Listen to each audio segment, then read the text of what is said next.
Permata Sri Kandi.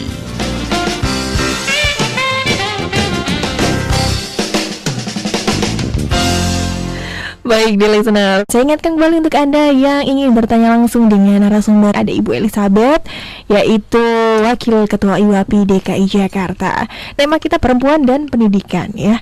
Dan kalau melihat ke belakang, listener, Indonesia ini tergolong untuk wanitanya pendidikannya sepertinya agak rendah, ya.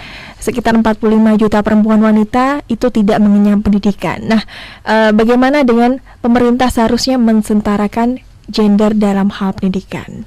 Itu pertanyaannya. Nah, ini bagaimana ini pemerintah bisa mensetarakan ini, Bu Elizabeth? Ya, seharusnya memang begitu ya Mbak ya, setara antara pendidikan perempuan dan laki-laki ya. Nah, di sini juga sudah ada pertanyaan tadi. Betul Mbak, bagaimana caranya itu? Seperti yang sudah saya bilang tadi, sudah katakan di atas Mbak ya, kualitas pendidikan itu kan seharusnya tidak rendah ya Mbak ya, alokasi pendidikan juga harusnya tidak minim gitu ya, supaya memang kesetaraan ini harus kita harapkan gitu ya. Jadi mungkin pemerintah harus sedikit merevisi gitu kan anggaran dana untuk pendidikan, agar semuanya bisa mendapatkan setara dan sepadan gitu ya, laki-laki, perempuan, si kaya dan si miskin yang ada di kota maupun yang ada di pedesaan gitu kan. Jadi ini nanti emang harus ada pihak-pihak ataupun ataupun calon-calon anggota legislatif baru ini yang yang memang bisa konsen ke pendidikan, ya. Kesehatan, pendidikan, tentang perempuan ya. Nah, tentang perempuan itu yang terpenting. Nah, Ibu Eli yang tadi mungkin kita akan bincangkan bagaimana sih tentang pendidikan perempuan, apakah sama dengan kondisi pendidikan di Indonesia saat ini? Begini Mbak. Jumlah penduduk Indonesia saat ini mencapai 230.641.326 loh Mbak, bayangin tuh. Dengan rasio laki-laki dan perempuan 1000 berbanding 986 dari jumlah tersebut Mbak ya. Dan berdasarkan BPS 2009 Mbak menunjukkan bahwa sebanyak 75,69% perempuan usia 15 tahun ke atas itu hanya berpendidikan tamat SMP ke bawah Mbak. Miris banget nih para wanita ini. Semangatnya untuk menempuh pendidikan ini agak-agak sedikit berkurang betul. Harus kerja keras ya Mbak ya. Di mana mayoritas perempuan itu Mbak hanya mengenyam pendidikan hingga tingkat SD, yakni sebanyak 30,70%. Semakin tinggi tingkat pendidikan, persentase partisipasi pendidikan perempuan itu semakin rendah Mbak. Yaitu yang SMA ada 18,59%, diploma itu ada 2,74%, serta dari universitas ada 3,02%.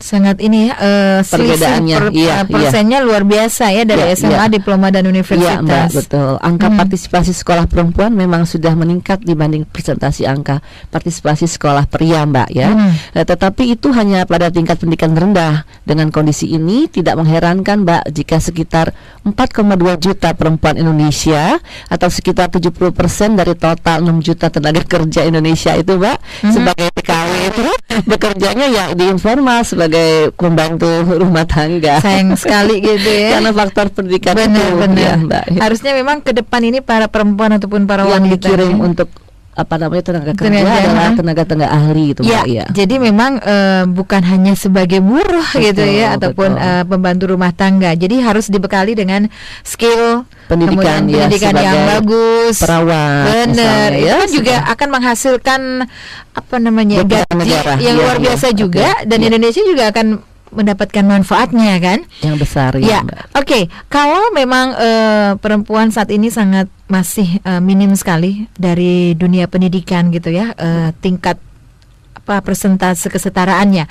Kendala apa saja sebenarnya yang membuat mutu pendidikan perempuan sulit sejajar dengan laki-laki? Iya Mbak, betul Mbak. Iya kan? Ini ada beberapa kendala ya Mbak ya. Misalnya adalah buku pelajaran yang bias gender Mbak ya. Dan kuat kesan stereotipnya Mbak, gender masih banyak dipakai di sekolah-sekolah. Hasil analisa isi buku pelajaran yang digunakan di sekolah dasar itu Mbak menunjukkan bahwa ilustrasi di dalam buku pelajaran lebih banyak menonjolkan anak laki-lakinya Mbak daripada anak perempuan. Jadi gambarnya nanti kalau ini ya sudah berbeda. Saya membuat aturan perda bahwa buku sekolah harus bergambar perempuan. Harus ada kesamaan mungkin ya Mbak ya. Anak laki-laki yang digambarkan juga lebih beragam dan kreatif perannya Mbak itu dibanding anaknya. Selain itu juga laki-laki lebih banyak disebut-sebut dalam buku-buku dibandingkan dengan anak perempuan ya. Jadi nanti memang harus ada kesetaraan. Jadi kalau gambarnya itu ya jangan laki-laki saja, harus laki-laki dan perempuan ya, gitu kan. Seimbang ya Mbak ya. Nama-nama juga harus nama-nama dan nama-nama perempuan gitu kan. Yang kedua Mbak ada stereotipnya gender itu Mbak. Masih terus ada. Dan ini terrefleksi melalui cara siswa memilih spesialisasi di sekolah Mbak. Sekolah kejuruan dan universitas, di mana tanpa adanya semacam diskriminasi yang dilakukan secara sadar oleh anak perempuan maupun laki-laki. Ya, ilmu sosial umumnya banyak diambil oleh siswa perempuan Mbak, sedangkan bidang teknologi mungkin banyak dipakai oleh laki-laki. Kayak mungkin STM gitu ya. Jadi tekniknya ya Mbak ya. Dan selanjutnya yang ketiga Mbak adalah pernikahan dini. Ini faktor yang di mana-mana pernikahan dini selalu ambil ada ini ya peran ya. Ada peran. Jadi jangan menikah dini. Menjadi salah satu persoalan penting yang ditemui di daerah-daerah tertentu di Indonesia Mbak ya. Ada daerah-daerah tertentu yang memang harus menikah muda itu Mbak, karena akan membuat anak perempuan tidak bisa mengenyam pendidikan yang lebih tinggi.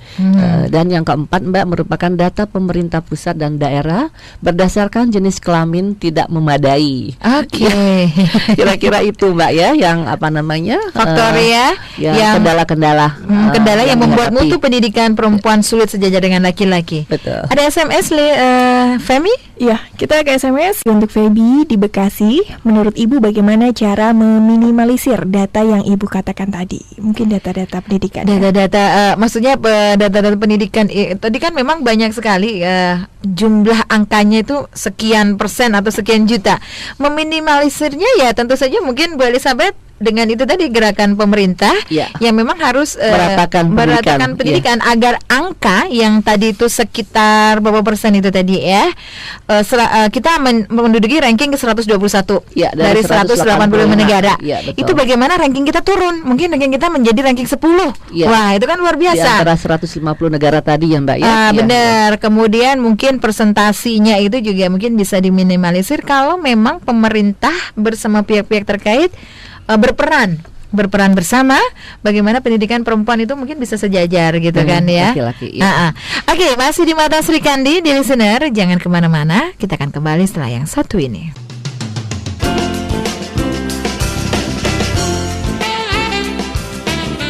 Mata Sri Kandi.